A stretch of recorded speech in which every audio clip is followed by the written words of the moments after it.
till we all learn to live as one. We will forever be a protesting.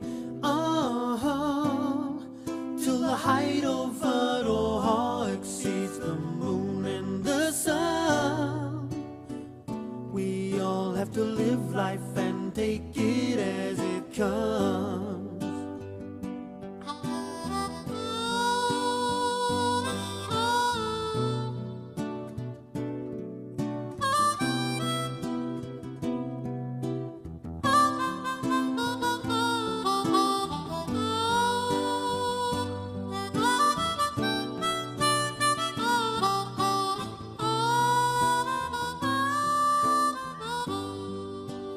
Walking with our ancestors,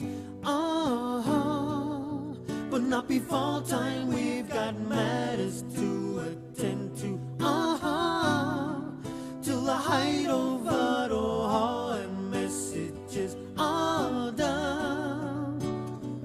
We all have to live life and take it as it comes.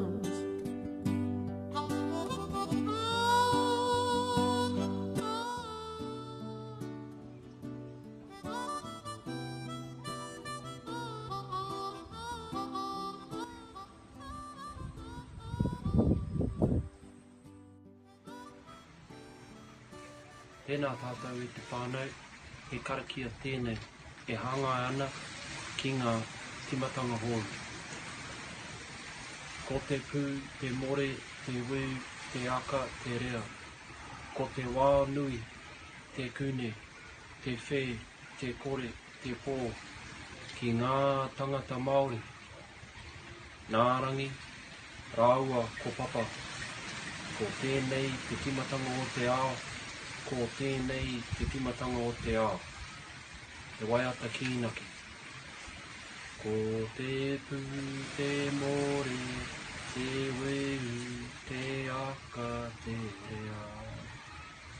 Ko te wānui, te kune, te whē, te kore, te pō.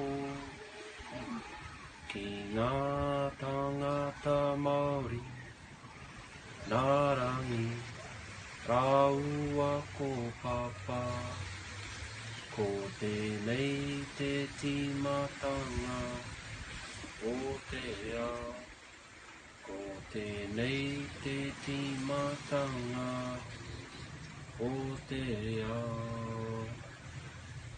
Kia tuturu whakamaua kia tīna, tīna, haume, uie, taiki e.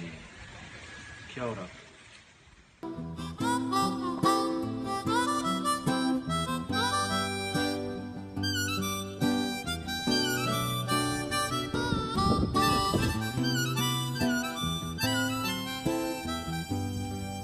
You're with us night and day, we feel your presence.